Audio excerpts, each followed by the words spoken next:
different things on the line of love and heartbreak and sadness. So a lot of you, I'm sure, are going through a heartbreak or holding on to that one person that there was a lot of negativity in between your relationship, a lot of resentment, a lot of arguing and toxicity in your relationship, but you still miss that person, you still crave that person, you still desire that person in your life, you still love them, but you know they're not good for you, but you still want them. It's the same thing as an addiction. You have to take these things that are being taken out of your life as a sign from God, because God has taken these things out of your life because they are not good for you, because they are not letting you succeed or help you push forward into your life goals. We're gonna start with Romans 12:9-24. It's about love. Love must be sincere. Hate what is evil. Cling to what is good. Be devoted to one another in brotherly love. Honor one another above yourselves.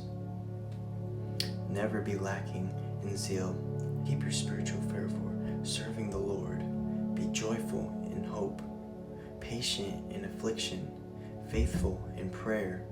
Share with God's people who are in need. Practice hospitality. Bless those who persecute you.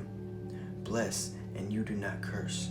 Rejoice with those who rejoice. Mourn with those who mourn. Live in harmony with one another. Do not be proud, but be willing to associate with the people of a low position.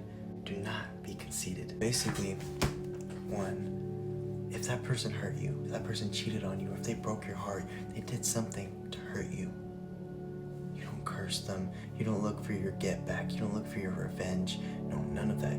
You avoid all of that, and you only pray for that person. You pray that they come to God and they choose to do the godly things later in life. You pray that they choose to be a loving, kind-hearted, humble man or woman and turn to God.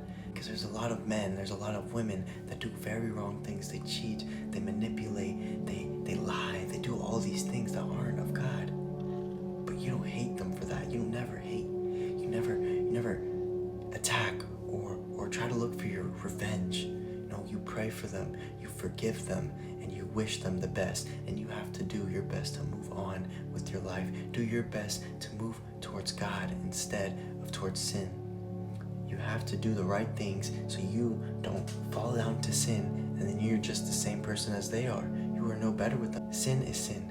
There's no boundaries on, oh, this sin is worse, this sin is worse. No, God sees sin all the same. If you commit a little sin to you, a little in your mind, that's huge to Him. If you commit a huge sin to Him, it's going to be the same thing. He sees it as the same thing. A sin is a sin. Doing wrong is wrong. There's no boundaries on what you can do.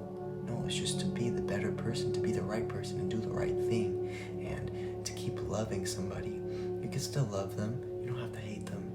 You could be very angry towards them. I get it. But you have to forgive at the end of the day. To be able to make it to the gates of heaven, you have to forgive. You have to be the better person. If they slap one cheek, you turn the other. You never attack back. You always stay humble and you stay in your place. I just went through a heartbreak too, and no matter how bad I wanted to get revenge or get equal or whatever it was that I wanted to do, I'm not sure what I wanted to do, but I wanted to do something back. I didn't, because I knew what the right thing was, and I had to take a deep breath, I had to relax, and I had to know what was the right thing to do, which was to pray for that person, which was to forgive them and only be kind towards them. I was hurt by them, but I still stayed kind, and that's all that matters. Is you have to stay kind. You have to stay kind and you have to stay humble. What I try to do is I try to put myself in God's position, Jesus' position.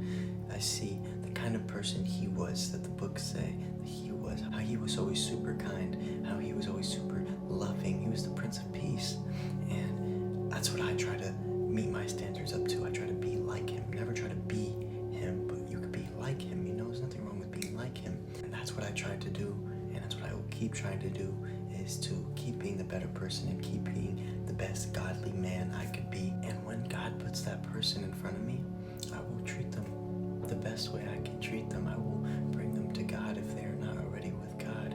I will show them the right path. I will treat them with love. treat them with kindness. And that's exactly what everybody needs to do. No matter what somebody in your past relationship did, this is not that person right now. You have to start fresh and start new. You treat this person with love, you treat this person with respect, and you treat them with kindness. And that's all that matters. And that's all you really need to do to be able to have a good relationship. And the biggest part to being able to have the best relationship you could have is both following Jesus Christ together.